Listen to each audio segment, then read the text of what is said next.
په دې ویډیو کې به تاسو ته ښایم چې څنګه کولی شئ تاسو خپل د فیسبوک پیج ته اډمین اضافه کړئ. ځینې ملګري داسې میسیجونه کوي چې مثلا زه په افغانستان کې یم، زما د فیسبوک پیج دی، زه دا غواړم مونیټایز کړم که نه، د دې دپاره زه غواړم په خارج کې یو اډمین ونیسم.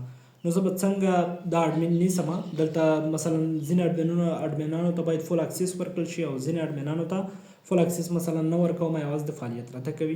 نو تاسو کولی شئ دغه هر سیټینګ په خپل د فیسبوک پیج کې برابر کړئ. مثلا تاسو یو کس په خارج کې ونیو، هغه باندې باور نه لرئ که نه، خو تاسو هلته پیدا کړ، نو تاسو نه غواړئ فول اکسس د ورکړئ، یعنې ټول پیج د دې په لاس کې وي. نو تاسو به دغه د دې دپاره کوم اکسس ورکوئ تر څو د پیج په لاس کې نه وي. خو تاسو کوشش دا وکړئ کله چې خپل پیجونه په خارج کې مونیټایز کوئ، نو تاسو لازما یو باوري کس پیدا کړئ تر څو همغه باوري کس ستاسو فیسبوک پیج درته مونیټایز کړي او همداشان فول اکسس تاسو هم ورکړئ. را به شئ تاسو خپل پروفیشنل ډیشبورډ ته خپل پیج پر خلاص کړئ. دلته به تاسو څنګه وکړئ، لاندې به راشئ، لاندې دلته به سیټینګ پیدا کړئ، سیټینګ باندې به کلیک وکړئ. کله مو چې دلته کلیک وکړ نو تاسو دلته دغه صفحه درته راخلاصیږي، دلته به تاسو لږ لاندې راشئ، پیج سیټ اپ به پیدا کړئ، دا وګورئ.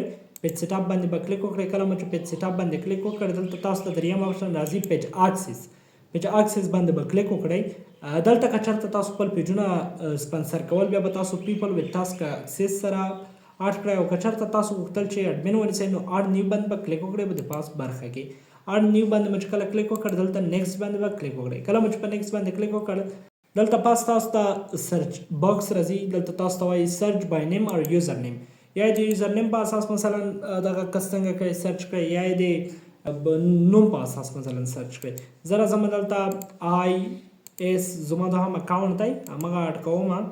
مثلا دلته زه دغه خپل نوم لیکم، په دې سره څنګه کېږي زما اکاونټ راځي. دلته ډېر اکاونټونه راغلل خو زما دغه دوهم اکاونټ دی، په دې باندې کلیک کوم.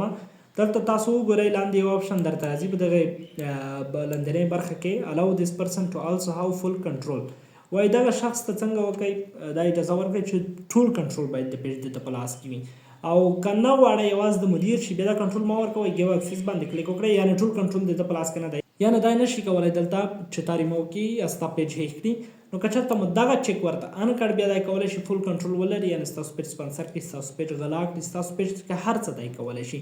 نو دلته ما خپل فول کنټرول ورکړ. کله مو ملګرو چې ګیو اکسس ورکړ دلته تاسو نه اوس پاسورډ غواړي، ستاسو د اکاونټ پاسورډ چې کوم پاسورډ وي په کوم اکاونټ کې چې تاسو پیج لرئ همغه د اکاونټ پاسورډ به دلته ورکړئ. زه ویډیو لږ سکیپ کوم، دلته اوس د خپل اکاونټ پاسورډ ورکوم. نو ملګرو ما دلته د خپل اکاونټ پاسورډ ورکړ، اوس راځم دلته په کنفرم باندې کلیک کوم. کله مې چې په کنفرم باندې کلیک وکړ دلته اوس زما ایمیل ته یو کوډ ځي، خو دلته ما ته خپل ایمیل معلومات نه کېږي چې دا کوم ایمیل ما اډ کړی دی. زه دلته راځم نمبر باندې کلیک کوم، مثلا دلته به بیا دا کنټینیو باندې کلیک وکړئ.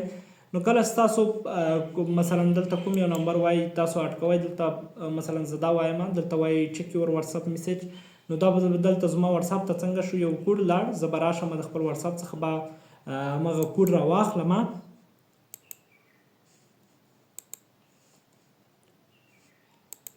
نو دلته ملګرو ما دغه کوډ د خپل واتساپ څخه راواخیسته. اوس به دغه څنګه وکړم، دلته همدغه کوډ به پیسټ کړم، هغې وروسته کنټینیو باندې به کلیک وکړم. کله مې چې دلته کلیک وکړ اوس دلته د اډمینۍ دپاره اوس اکسس درومي هغه بل پیج ته، نو دلته به لږ تاسو انتظار شئ، کنفرم به یې کړئ.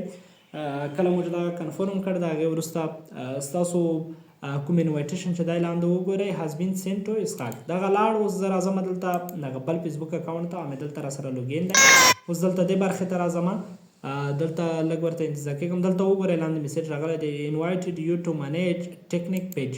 دلته زه په دې باندې کلیک کوم. کله مې چې په دې باندې کلیک وکړ دلته راځم ریویو انوایټ باندې کلیک کوم. کله مې چې په دې باندې کلیک وکړ نیکسټ باندې کلیک کوم. کله مې چې په نیکسټ باندې کلیک وکړ اکسپټ راځي، اکسپټ باندې کلیک کوم.